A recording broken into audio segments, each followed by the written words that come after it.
कबीरा गर्व न कीजिए अस जोबन की आस। कबीरा गर्व न कीजिए अस जोबन की आस। टेसु फूला दिवस दस, टेसु फूला दिवस दस, खंखर भया पलाश। टेसु फूला दिवस दस, खंखर भया पलाश। खंखर भया पलाश, खंखर भया पलाश। दोस्तों, आप सभी का स्वागत है कबीर अमृतवाणी की इस सभा में। कबीर अमृतवाणी की ये सभा है ज्ञान की, और ज्ञान की इस सभा में स्वागत है सभी का। आइए हम और आप मिलकर कबीर अमृतवाणी की इस सभा में अपनी उपस्थिति को अंकित कराते हैं, कबीरदास जी के दोहों का आनंद उठाते हैं और अपने जीवन को सफल बनाते हैं। कबीर अमृतवाणी की आज की सभा में मैं कबीरदास जी के नए दोहे के साथ आपके सम्मुख प्रस्तुत हुआ हूँ। कबीरदास जी का आज का दोहा कुछ इस प्रकार से है, जो आपके सम्मुख प्रस्तुत है। कबीरदास जी का आज का दोहा माया रूपी संसार में उलझे हुए व्यक्ति को उबरने का एक मौका देता है। कबीरदास जी इस दोहे में कहते हैं कि झूठे सुख को सुख कहे मानत है मन मोद। झूठे सुख को सुख कहे मानत है मन मोद।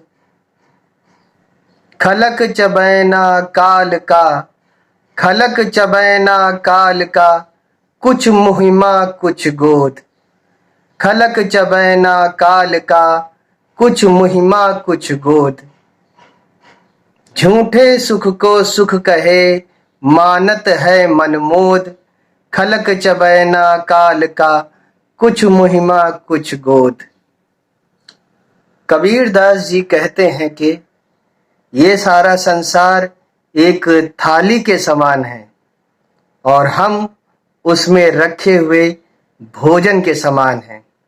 भोजन के कौर उन टुकड़ों के समान है।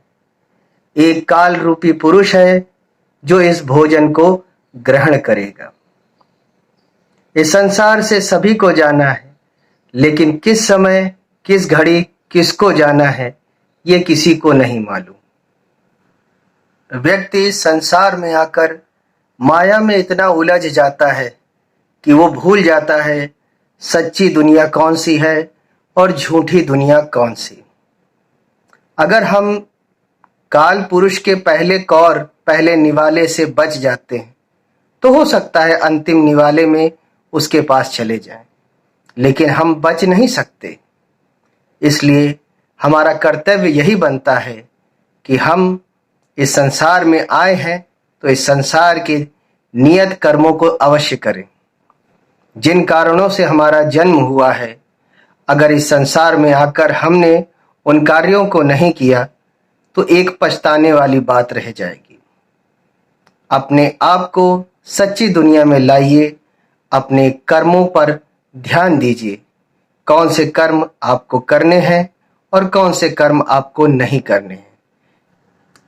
कबीर अमृतवाणी की आज की सभा में प्रस्तुत किया गया आज का दोहा आपको बहुत पसंद आया होगा, और दोहे के साथ साथ मेरा प्रस्तुतिकरण भी आपको बहुत पसंद आया होगा। इसी आशा के साथ मैं आज की सभा का समापन करता हूँ। जय कबीर प्रणाम। जय कबीर प्रणाम। धन्यवाद, धन्यवाद और आपका बहुत बहुत धन्यवाद। इसी प्रकार से कबीर अमृतवाणी की सभा में अपनी उपस्थिति को अंकित कराते रहें, कबीरदास जी के दोहों का आनंद उठाते रहें, उसके अर्थ को अपने जीवन में चरितार्थ करते रहें, और मेरे चैनल को लाइक, सब्सक्राइब और शेयर करते रहें, और हाँ, अपना कमेंट भी देते रहें। कबीर अमृतवाणी नामक इस चैनल का एकमात्र उद्देश्य कबीरदास जी के दोहों का और उनके अर्थों का ज्ञान हर किसी व्यक्ति तक पहुंचाना है। हर कोई व्यक्ति कबीरदास जी के इन अनमोल वचनों को समझे, जाने, यही मेरा प्रयास है। आशा करता हूँ इस प्रयास में आप सभी मुझे सहयोग देते रहेंगे। आप सभी का एक बार पुनः धन्यवाद।